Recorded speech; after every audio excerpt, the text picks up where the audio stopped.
3차 선교 여행을 떠난 바울은 소아시아의 에베소로 와서 복음을 전하고 있는데요.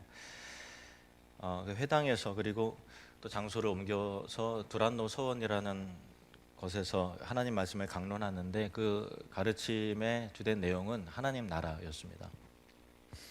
사도행전 19장 8절 보시면은 바울이 회당에 들어가 석 달 동안 담대히 하나님의 나라에 관하여 강론하며 권면하되, 뭘 강론했다고요? 하나님 나라. 왜 바울이 하나님 나라를 전했을까요? 성경의 핵심 주제가 하나님 나라이기 때문에 그렇습니다. 예수님의 복음의 핵심이 하나님 나라이기 때문에 예수님의 복음은 천국 복음입니다. 부활하신 예수님께서 승천하시기까지 40일 동안 제자들과 함께 있으셨는데 40일 동안 특별히 강조해서 제자들에게 열심히 가르치신 내용은 바로 하나님 나라였습니다. 사도행전 1장 3절, 그가 고난받으신 후에 또한 그들에게 확실한 많은 증거로 친히 살아계심을 나타내사 40일 동안 그들에게 보이시며 하나님 나라의 일을 말씀하시니라. 무슨 일요? 하나님 나라의 일을 말씀하셨어요. 그래서 사도행전은 하나님 나라와의 가르침과 전파로 시작이 되는데 그 마무리는 어떻게 될까요? 사도행전 28장까지 있잖아요. 그 마무리는 어떻게 끝날까요? 궁금하죠? 한번 좀 볼까요? 사도행전 제일 마지막 구절로 가보겠습니다.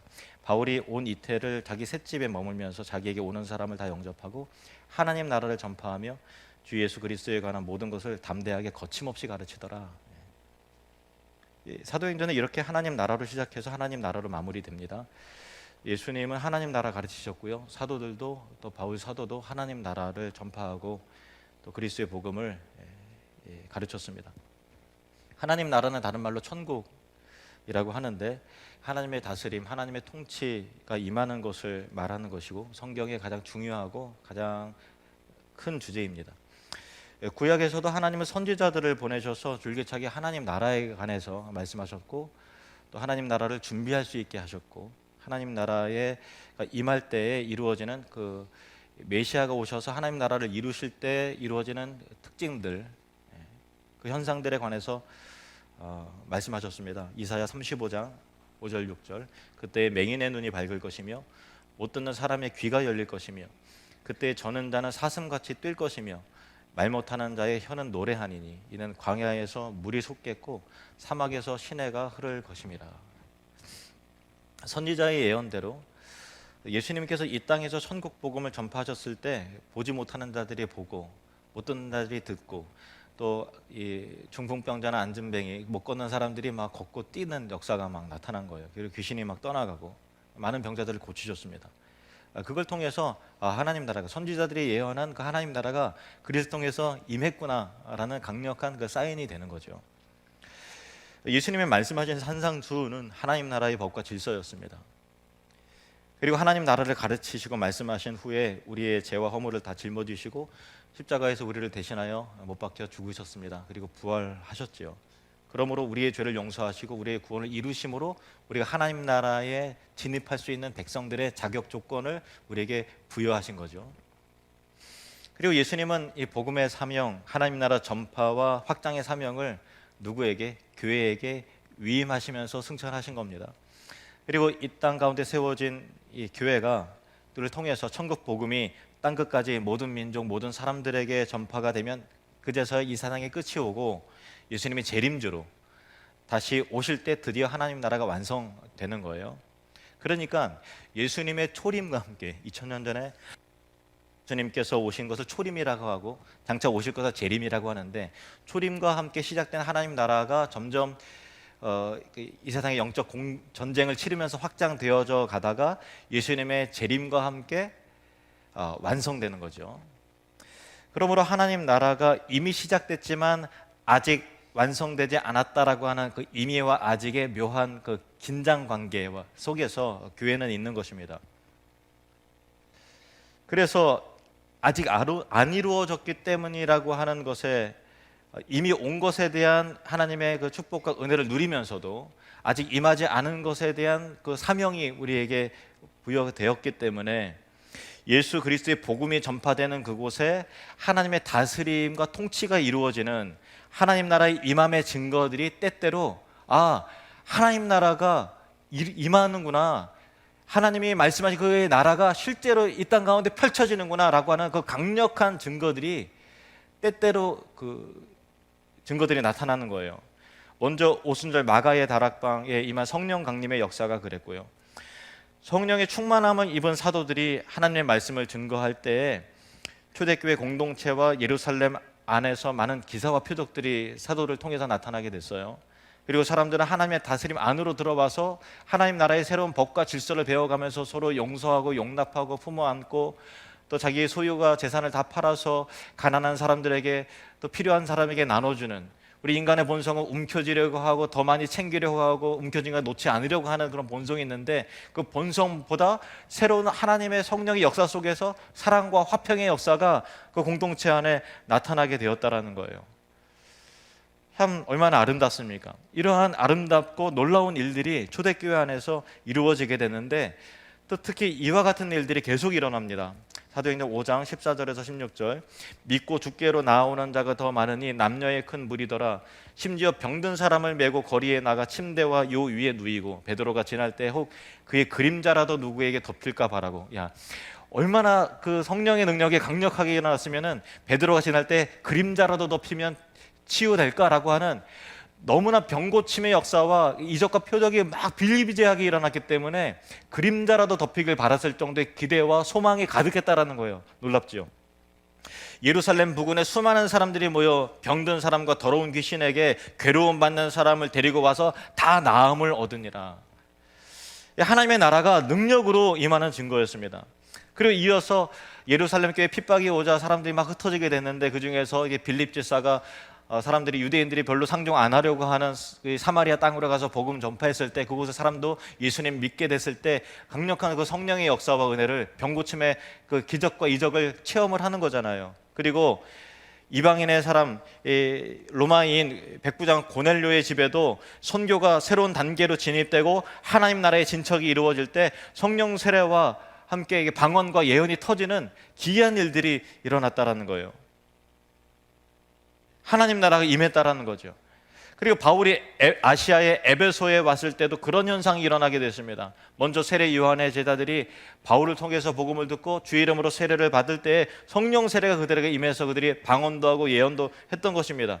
지난번에 말씀드렸다시피 사도행전적 측면에서의 방언과 예언은 우리가 경험하는 그 방언과 약간 좀 결이 다릅니다. 각 나라의 언어로 하나님 나라의 임함과 이루어질 일을 선포하는 거예요. 장차 하나님께서 그의 나라를 어떻게 완성시키고 진행시켜 나갈 것이다 라고 하는 그 선포가 성경 말하는 그 예언적 의미예요. 누구는 어떻게 되고 누구는 어떻게 될 거야, 뭐 그런 어떤 점괘 보듯이 어떤 뭐 이렇게 뭐 알아맞추듯이 하는 그런 것이 아니라, 거룩하고 강력한 권능의 하나님 나라가 선포되어지는 그런 일들이 바로 예언이었던 것입니다. 바울이 에베소 회당에서 그리고 또 자리를 옮겨서 두란노 소원에서 2년간 또 총 3년간 날마다 지속적으로 예수 그리스도의 복음과 그가 이루실 하나님 나라를 강론할 때에 그곳에 하나님의 나라가 임하는 증거들이 당시 아시아에서 제일 큰 도시였던 에베소 전역을 막 뒤어 흔드는 역사가 나타나기 시작했다라는 것입니다. 11절, 본문 11절 12절 말씀 다시 우리 같이 읽겠습니다. 시작. 하나님이 바울의 손으로 놀라운 능력을 행하게 하시니 심지어 사람들이 바울의 몸에서 손수건이나 앞치마를 가져다가 병든 사람에게 얹으면 그 병이 떠나고 악귀도 나가더라. 여기에서 이 바울의 손수건과 앞치마에 대한 배경을 좀 설명을 하면, 바울이 원래 천막 만드는 기술이 있었어요. 그 유대인들은 날 때부터 밥 벌어 먹고 살 수 있는 그 기술을 하나씩 다 가르치거든요. 이 바울은 사울이었죠, 원래 이름이. 길리기아 다소 출신인데 거기에 천막업이 굉장히 그 천막 생산지였어요. 그래서 그 부모가 천막 만드는 기술을 가르친 거죠. 그래서 고린도에 왔을 때 이제 그 생업 가운데 스스로 자급자족을 해야 되는 상황 속에서 천막 때문에 온 아굴라 브리스길라 부부를 만나게 되고 그 천막 사업을 하면서 생활을 영위하면서 복음을 전했는데, 이 에베소에도 이 아굴라 부부도 함께 같이 머물러 있는 거죠. 당시 에베소에는 철학을 가르치는 그 철학자와 그 수사학자들, 웅변과 또 술사들이 굉장히 많았어요. 그래서 이들 중에서 그 유명한 사람들은 오늘날 일타 강사 굉장히 연봉 많듯이 이 철학을 들으면서 이제 그 수업료가 있는 강의료가 있는 거예요. 강사료를 받습니다. 두란노 소원이 그런 곳이었어요. 많은 철학자들이 웅변가들이 연설을 하고 강론을 펼칠 때 이제 그 회비가 있고 또 강사료가 있는 거죠. 돈을 받는 겁니다. 바울이 핍박을 피해서 두란노 소원에서 낮에 낮잠 자는 그 아무도 없는 그 시간에 하나님 나라를 강론을 하는데 말씀을 듣는 사람들로부터 물질적인 지원을 혹 받으면 그가 그 전하는 하나님 나라의 도가 이 세상의 웅변가들이 펼치는 이론이라든가 철학들이 전하는 것과 비슷한 취급을 받을까 봐 그들에게 생활비를 의존하지 않고 그 오해를 불식시키기 위해서 스스로 자급자족을 합니다. 그래서 텐트 메이커가 되는 거예요. 틈틈이 천막을 만들어서 삶을 영위하는 것입니다. 이때 천막을 하다 보면 막 땀도 나고 하잖아요. 그때 땀 닦는 수건, 그리고 앞치마는 작업 그 앞 가리개예요. 뭔지 아시죠? 예, 그렇게 작업용 앞 가리개가 쓰는데 사람들이 바울의 그 땀 닦은 그 손수건도 가져가고 앞치마 가져다가 병자에게 딱 이렇게 하니까 그 병마가 떠나가고 악기가 떠나가는 그 기이한 일들이 일어났다는 거예요. 참 신기하죠. 여기서 우리가 짚고 넘어가야 하는 것은 11절에 표현된 놀라운 능력이라고 하는 그 단어인데 이 놀라운 능력을 원어로 보면은 흔하지 않다, 이례적인 뭐 그런 의미예요. 그러니까 이례적이니까 놀랍죠. 기이하니까 놀라운 거죠. 그러니까 이 능력이 바울에게 그러니까 언제 어디서나 항상 일어났다는 건 아니에요. 바울이 복음 전하는 곳마다 뭐 이렇게 계속 치유의 역사가 나타나고 바울의 손수건을 막 갖고 가면 병자가 낫고 그런 일들이 일어난 건 아니고 특별하게 한시적으로 이례적으로 일반적이지 않게 늘어난 놀라운 능력이 이때 이루어졌다라는 거죠. 그러니까 하나님은 특별한 순간에 일상적이진 않지만 그 비상한 능력과 은혜를 베풀어 주실 때가 있어요. 1907년도 평양 장대현 교회에 임한 강력한 성령의 역사 속에서 온 도시가 회개의 영이 임해서 막 사람들이 가슴을 치면서 떼굴떼굴 구르면서 죄를 자복하고 말이죠. 그리고 또 용서를 찾아가서 용서를 구하고 끌어안고 죄를 용서하고 주일마다 사람들이 거룩하고 경건하게 지켜져 문을 닫아 온 도시가 문을 닫아 버리고 온 도시가 하나님을 예배하고 하는 그 특별한 일들이 일어났다는 것입니다. 그리고 어떤 지역에, 어떤 나라에, 어떤 교회에 혹은 가정과 어떤 개인에게 하나님의 주권과 은혜 속에서 특별한 초월적 경험을 하게 하실 때가 있어요. 날마다는 아니고 지속적이지도 않지만 비상한 때에 하나님께서 그렇게 역사하실 때가 있어요. 그래서 우리의 믿음을 굳건하게 하고 정말 하나님은 살아계시는구나, 하나님만이 정말 하나님이시구나 라고 하는 하나님의 권능과 그의 나라의 권세를 체험하게 하는 그러한 일들이 시시때때로 하나님께서 주권 가운데 허락하실 때가 있습니다. 제가 목회 편지에 쓴 내용처럼 오늘은 2월 4일인데 구 이준호 목사님의 기일이에요. 제가 초등학교 1학년 때 우리 가정이 예수님을 이제 처음 믿게 되었는데 당시에 참 신기한 일들을 많이 경험을 했어요. 그 중에서 한 가지를 소개를 해드리면 저희 아버지 집안에 형제분들이 여럿 계신데 젊은 나이에 한 분, 두 분 다 간암으로 다 돌아가시는 거예요. 한 분 돌아가니까 두 분, 세 분 막 이렇게 간암으로 다 돌아가셔요. 결혼하고 애 낳고 다 과부 만들어 버리는 거예요. 그래서 저희 아버지도 30대 중반에 강경하고 얼굴이 노랗게 되고 이제 뭐 온몸에 힘도 없고 피곤하고 막 그렇게 돼서 이제 별로 오래 살 것 같지도 않고 야 이게 애들 다 낳고서 마흔도 안 돼서 죽는구나 이렇게 절망스러운 순간 속에서 절박한 마음으로 사실 예수님을 믿게 된 거예요. 그 전에는 뭐 이제 기독교를 좋지 않게 생각을 했죠. 근데 그 당시에 이제 어떤 동네 아줌마가 이제 뭐 슈퍼 아줌마라 그랬나 생감자 갈아 마시면은 간에 그렇게 좋다고 뭐 그러는 바람에 이제 과학적인 근거가 있는 거는 모르겠지만은 어쨌든 저희 어머니가 날마다 이제 생감자를 갈아서 집을 내려놓으시면은 저희 아버지가 이제 한 컵씩 한 컵씩 마시는 기억이 나요. 눈물로 막 울면서 감자를 가르쳤어요. 항상 그런 시기가 있었어요. 근데 아시다시피 감자즙을 바로 마시지 않고 시간이 지나면은 이게 산화가 돼서 그런 건지 어떤 원래서 탁하게 변하잖아요. 말간 색깔이 이게 좀 불그스름하게 탁하게 변해요.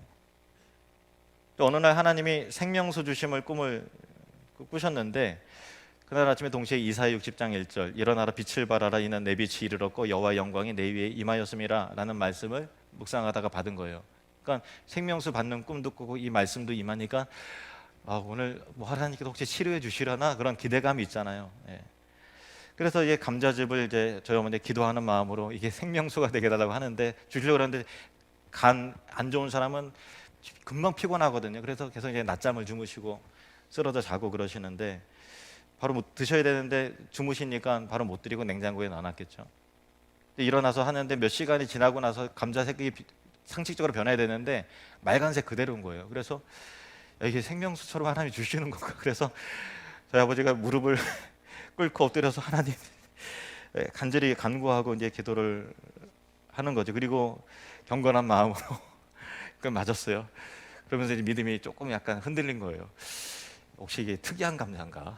그래서 여보, 내가 이제 하나님 의심해서 죄송하지만 그래도 믿음이 부족한 네가 확실하게 이양할 거 확실하게 했으면 좋겠다. 그래서 다른 시장 가서 다른 감자 사갖고 와갖고 한번 좀 가라고 그래 그대로 한번 이제 다음 날 한번 이거 먹어보자. 그래서 저희 어머니가 다른 서부시장 다른 데 가서 감자를 가지고 와서 의도적으로 이제 하루를 내버려 뒀는데도 그때도 감자 색깔이 맑은 색깔 그대로인 거예요. 그래서 야, 이거 진짜 하나님께도 고쳐주시려나 보다 기도하는 마음으로 감자즙을 드셨고 그 뒤로 간이 깨끗하게 치료가 되셨어요.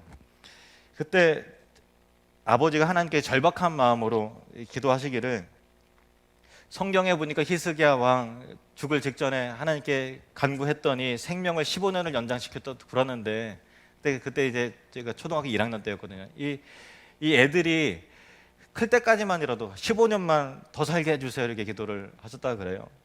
근데 플러스 10년 해서 25년 더 사셨고 목회를 딱 15년 목회하고서 딱 돌아가셨어요. 참 이런 그 신기하고 놀라운 일들이 우리 가정뿐만 아니라 여러분이 주님을 만날 은혜를 경험할 때 비슷하게 경험하신 분들이 더러 있으실 거예요. 얘기를 안 하셔서 그렇지 참 그때 참 신기했어. 그때 하나님의 은혜와 하나님의 권능을 경험했어 하신 분들이 다 간증하라 그러면은 툭툭 나오는 일들이 아마 있을 겁니다. 일반적이지는 않지만 항상 일어나지는 않지만 하나님께서 비상한 시기에 특별하게 간섭하셔서 병마가 떠나가고 뭐 치유의 역사가 나타나고 하나님의 권능을 보게 되는 그런 기이한 일들 말이죠. 그러니까 하나님 나라의 복음을 효과적으로 전파하고 하나님의 살아계심을 강권적으로 인정하고 무릎 꿇게 하려고 하나님의 주권 가운데 특별하게 한시적으로 기이하게 허락하시는 순간들이 분명 있는 것인데 저는 이 에베소라는 도시에서 바울을 통해서 일어난 이 초월적이고 이 특별하고 기이한 치유의 역사를 통해서 결론적으로 세 가지 교훈을 여러분에게 나누기를 원합니다. 첫 번째는 하나님 나라의 강한 역사를 오늘날도 사모하고 기대해야 된다는 거예요. 구약 시대에 보면은 하나님의 초월적인 역사가 강하게 나타났던 그 시기와 순간들이 있어요. 항상 그런 건 아니에요. 그러나 이제 출애굽 당시에 모세의 시대가 그랬고 왕이 다스렸던 이 엘리야와 엘리사 시대의 선지자가 그랬습니다. 사람들이 완악해서 하나님의 말씀에서 떠나고 우상을 섬기고 금송아지 섬기고 하니까 하나님께서 비상하게 간섭하시는 거예요. 뭐 홍해가 갈라지고 반석에서 물이 터지고 죽은 자를 살리시는 것 같은 기사와 이적을 통해서 그렇구나, 이 세상 신은 헛신이요 하나님만이 유일한 하나님이시구나 라는 것들을 강력하게 증거하셨다는 거예요. 오늘날도 이 시대는 완악한 시대죠. 교회가 점점 힘을 잃어가는 시대고 조롱과 비난받는 시대고 복음 전파에 많은 제한과 거부가 거절이 있는 시대입니다. 믿는 우리가 이제 어떻게 해야 되는지 점점 더 막연하고 막막해지는 시대가 아닙니까? 그런데 당시 에베소가 사실 우리가 경험하는 것보다 훨씬 더 어둠의 영이 강하게 잡고 있는 우상의 소굴이었다라는 거예요.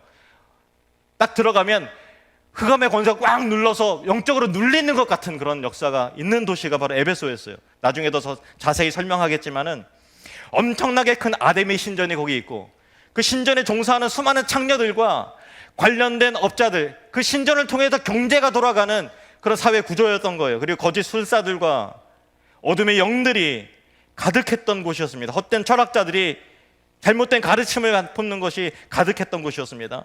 바로 이곳에서 바울은 들어서서 하나님 나라를 전하고 선포하는 겁니다. 많은 비방과 방해와 조롱에도 불구하고 지속적으로 하나님 나라를 증거하기 시작합니다. 일관성 있게 지속적으로 날마다 큰 바위에 미세하게 균열을 가도록 계속해서 이게 구멍을 뚫듯이 안 움직일 것 같고 거대한 장벽과 같고 그 완악한 심령에 하나님 나라를 지속적으로 선포할 때 드디어 에베소의 그 바위와 같은 견고한 진다 같은 에베소의 그 영적 장벽에 균열이 일어나기 시작하는 거예요. 어둠의 영들이 비명을 지르며 떠나가기 시작하고 병자의 치유의 역사가 강하게 나타났다라는 것입니다. 많은 사람들이 주님 앞에 돌아오게 되고 치유의 역사와 함께 악한 영이 어둠의 영들이 떠나가는 것입니다. 그러므로 에베소에 임한 성령의 역사가 저는 이곳에도 필요한 줄로 믿습니다. 에베소에 필요한 하나님의 말씀, 임했던 말씀의 역사가 이곳 제천에도 필요하고 에베소에서 임한 하나님의 나라가 이 도시에 임하고 이 나라에 부흥이 다시 임하도록 기도하고 간구하고 소망하는 저와 여러분 되시기를 주님의 축복합니다. 왜냐하면 우리 힘으로 도저히 할 수 없잖아요. 우리 힘으로는 하나님 나라를 이루어낼 수 없기 때문인 것입니다. 우리 능력으로는 하나님 나라를 확장할 수 없기 때문입니다. 그러나 메마르고 척박하고 논밭이 쩍쩍 갈라져서 거기 우리가 바가지로 물 몇 개 푼다고 도저히 해결될 수 없는 그 상황 속에서 하나님께서 하늘의 문을 열어서 비를 강하게 내리시면, 폭우를 부어주시고 소낙비를 내리시면 삽시간에 온 대지가 생명력 있게 변하는 것 같은 그런 성령의 임재와 부흥의 역사가 이 시대도 필요한 것입니다. 이것을 우리가 사모해야 되는 거예요. 두 번째 교훈은 바울의 손수건과 앞치마에 관한 교훈입니다. 바울이 천막 일을 하면서 쓰던 손수건과 작업용 앞치마를 가져다가 병든 사람에게 얹으면 그 병이 떠나가고 악기도 막 나갔다고 그랬어요. 그러니까 뭐 손수건과 그 앞치마가 신기한 능력이 있나 보다. 그건 물론 아니죠. 만약에 뭐 그거를 뭐 부적처럼 뭐 어떤 뭐 목사님이 쓰던 뭐가 뭐 넥타이가 뭐 효험이 있진 않을까 이렇게 하면 그거 잘못된 신앙이에요. 분명히 말합니다. 물론 그거 아닙니다. 하지만 우리가 생각할 때에 정말 사소하고 보잘것없는 것까지도 하나님께서 붙잡으시면 하나님 나라의 확장의 도구로, 능력의 도구로 사용되더라는 것입니다. 얼마나 하찮고 사소해요. 그 손수건, 앞치마 보잘것없잖아요. 그럼에도 불구하고 하나님께서 그 도구까지도 사용하셔서 그의 나라의 권능을 보여주시더라는 거예요. 하나님은 바울을 사용하실 때 회당에서 두란노 서원에서 복음 전하고 말씀 전하는 순간에만 사용하신 것이 아니었습니다. 바울이 생계를 위해서 일하는 그 작업의 현장도 그 도구도 보잘것없는 그 땀을 닦는 손수건도 앞치마도 하나님의 나라와 영광을 위해 능력으로 사용하셨다라는 거예요. 하나님은 제한받지 않으시는 하나님이심을 믿습니다. 모세도 마찬가지였어요. 미디안 광야에서 장인의 양떼를 쳤어요. 그전에는 얼마나 포부가 컸는지 몰라요. 애굽의 왕자로서 이 가난하고 억압받는 내 유대인의 그 백성들을, 히브리인들을 건져내리라. 그런데 모든 계획이 다 숲으로 돌아가고 합체간에 살인자가 되어서 미디안 각으로 도주하고 도망갔잖아요. 그리고 40년이 지났는데 40년 동안 하는 것은 장인의 양떼를 치는 거였어요. 자기 양이 아니었어요. 그러니까 이 지팡이는, 막대기는 이 모세의 실패의 상징이죠. 그런데 하나님께서 모세를 부르시고 그 지팡이를 들라 하시고 그 지팡이를 내밀 때 홍해가 갈라지더라는 거예요. 그리고 그 지팡이로 반석을 칠 때에 물이 나와서 백성들을 살려내시더라는 거죠. 그 지팡이는 모세가 실패한 자가 돼서 미디안 강으로 도망가서 은둔하던 양치던 지팡이였는데 하나님께서 붙잡으시면 붙잡히더라, 하나님이 사용하시면 사용되어지더라 라고 하는 것입니다. 여러분의 직업이 무엇이든, 여러분의 어떤 현장에서 일하든, 여러분의 연봉과 경제적인 규모와 일하는 능력과 지식과 재능에 관계없이 하나님이 쓰시고자 하면 그것이 아무리 보잘것없어도 하나님 나라를 위한 도구가 되는 것입니다. 여러분이 하는 일과 그 재능과 지식과 경험과 삶의 현장 가운데 하나님의 거룩한 능력이 부어지기를 축원합니다. 복음과 축복의 통로가 되어지고 하나님 나라의 임함의 증거가 되어지고 그 삶의 현장마다 그리스도의 향기와 복음의 증거와 하나님의 놀라운 사랑의 광채가, 그 향기가 나타나서 많은 사람 살려내는 축복의 통로, 그런 은혜가 임하기를 원합니다. 세 번째 교훈은 바울이 하나님의 나라를 전하니 하나님 나라가 임하더라는 거예요. 예수님 분명히 말씀하셨죠. 너희는 먼저 그의 나라와 그의 의를 구하라. 제일 첫 번째의 소망과 기도 제목과 비전이 되어야 된다는 말씀이죠. 그러니까 하나님의 나라를 구하면 하나님 나라를 누리고 경험하게 됩니다. 우리가 천국을 누리며 확장하는 사람들이라는 슬로건이 있는데, 어떻게 우리는 천국을 누릴 수 있을까요? 어떻게 그리스도의 통치 안으로 들어가서 주님과 동행하는 삶을 살 수 있을까요? 그의 나라를 구하십시오. 제일 큰 소망이 하나님 나라의 영광이기를 구하시길 바랍니다. 그럴 때 주님의 다스림과 임재 안으로 들어갑니다. 그분의 사랑과 권능을 경험하게 되는 것입니다. 그래서 그리스도 안에서 사랑하고 희생하고 섬김의 역사와 치유의 역사와 회복의 역사와 구원의 역사가 나타나는 것이죠. 그러므로 하나님 나라에 대한 기대와 소망을 뜨겁게 품고 살아가는 성도가 되시기를 축복합니다. 성경에 나온 모든 믿음의 사람들은 다 하나님의 나라를 구하고 소망했던 사람들이에요. 그래서 하나님 그들에게 하나님 나라를 주셨던 거예요. 저는 여러분이 장차 영원한 하나님 나라에 들어갈 소망을 가질 뿐만 아니라 오늘을 살아가고 지금을 살아가는 여러분의 치열한 삶의 현장에서도 바울의 이 손수건과 앞치마에 임했던 하나님의 권능과 능력이 여러분의 일터마다 들어와도 복을 받고 나가도 복을 받고 떡 반죽 그릇까지도 복을 받는 그런 영광의 은혜가 임하기를 축복합니다. 주님의 능력에 붙들려서 살아갑시다. 한 번뿐인 인생, 그냥 왔다가 그냥 살아가고 오영무영 살아가는 인생이 아니라 하나님 나라의 비전을 품고 열망을 품고 기도하고 하나님의 능력을 경험하는 그런 은혜가 임하는 공동체, 그런 삶, 그런 가정, 그런 인생, 그런 은혜가 여러분의 은혜 가운데, 학업의 현장 가운데, 직장의 현장 가운데 임하기를 원합니다. 주님의 도구가 되십시오. 여러분의 손수건과 앞치마까지도 쓰임받기를 축복합니다. 기도하겠습니다. 하나님,